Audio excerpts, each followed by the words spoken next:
Sean todos bienvenidos a una nueva palabra de consuelo, la cual se encuentra en Hebreos capítulo 13, versos 1 al 3.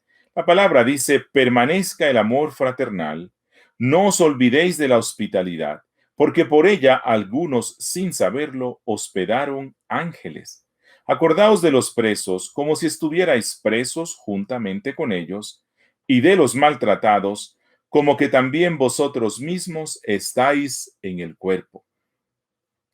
Es probable que aquí haya una doble referencia cuando dice: acordaos de los presos como si estuvierais preso juntamente con ellos. Como que también vosotros estáis en el cuerpo. Es probable que aquí haya una doble referencia. En primer lugar, se refiere a los que estaban realmente en la cárcel, pero que habían sido severamente azotados o se encontraban en un severo aprieto, ya sea por las fuertes multas que se habían impuesto sobre ellos. En segundo lugar, se refiere a las esposas e hijos de los que habían sido encarcelados y ahora estaban sufriendo muchas necesidades y aflicciones, siendo que los jefes del hogar ya no estaban con ellos.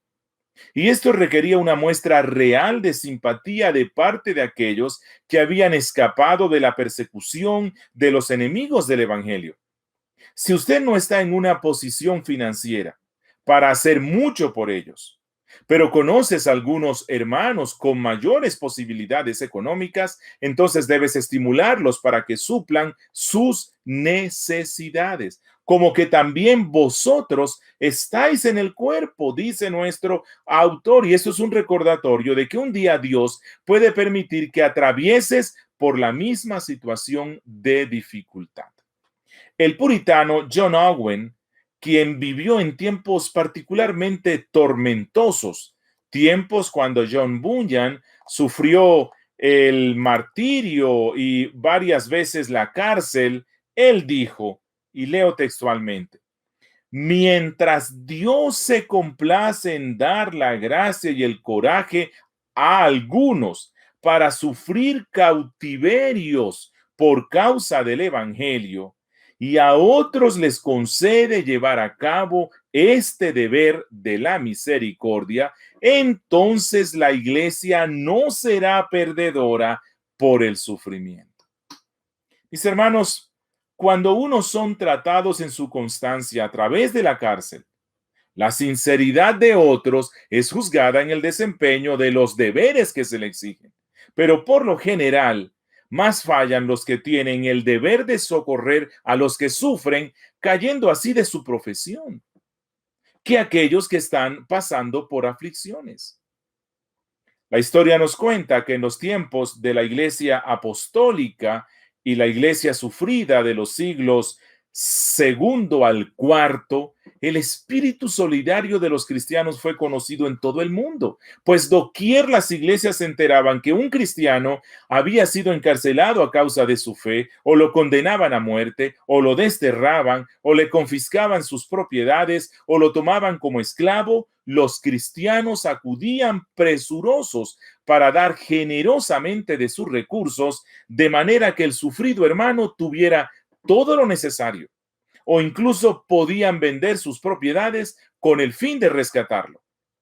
El autor de la carta, así como el apóstol Pablo, practicaba lo que predicaba. Pablo dice: ¿quién enferma y yo no enfermo? ¿A quién se le hace tropezar y yo no me indigno? Segunda a Corintios 11:29.